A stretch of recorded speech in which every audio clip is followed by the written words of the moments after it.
দুই যুগেরও বেশি সময় ধরে ছিলেন দেশের বাইরে, জন্মভূমিতে ফিরেই হলেন হত্যা মামলার আসামি। চলমান পরিস্থিতিতে এমন মামলা হামলার শিকার হয়েছেন অনেকেই। এসব মামলার ভবিষ্যৎ নিয়ে যেমন প্রশ্ন উঠেছে, তেমনি মামলা ঘিরে রমরমা বাণিজ্যের অভিযোগ উঠেছে।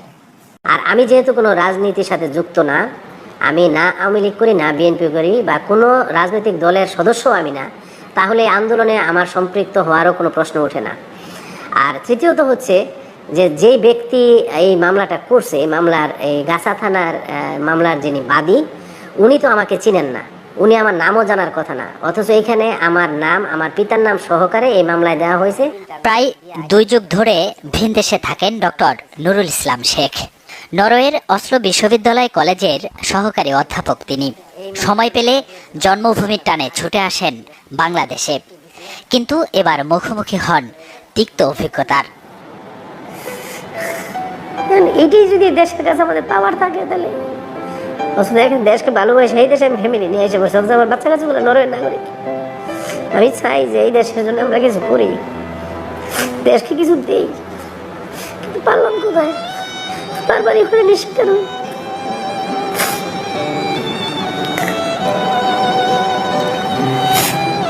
এটা শেষ কোথায় হবে? শেষ কোথায়?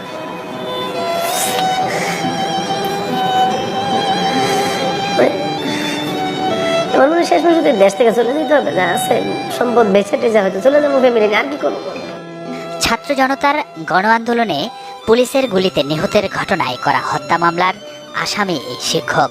অকারণে এমন হয়রানি মেনে নিতে পারছেন না তিনি। তার এই কষ্টের কথা বেরিয়ে আসছে অশ্রু হয়ে। দেশের জন্য যখন কিছু করতে না পারি, তো এদেশে থাকবো কিভাবে বলেন? আমরা বিদেশে পরিশ্রম করে বাংলাদেশে টাকা আনি। আপনি আমার ব্যাংক স্টেটমেন্ট দেখেন, আমি কত ডলার পাঠাই। আমি প্রতি বছর, এই যে গত বছর আমি 44 লক্ষ টাকা পাঠাইছি বাংলাদেশে বিদেশ থেকে। কিন্তু দেশ আসলে এটা তো দেশে দেয় না, এটা হচ্ছে আমাদের আইন শৃঙ্খলাহীনতা দেয়। আমাদের দেশে আইনের শাসন নেই, আইনের শাসনহীনতাই তো প্রবলেম হইতেছে। সরকার তো আমার মামলা দিতেছে না, সরকারি লোক ইউজ করে, সরকারি যন্ত্র, রাষ্ট্রযন্ত্র ব্যবহার করে লোকগুলো মামলা দিতেছে।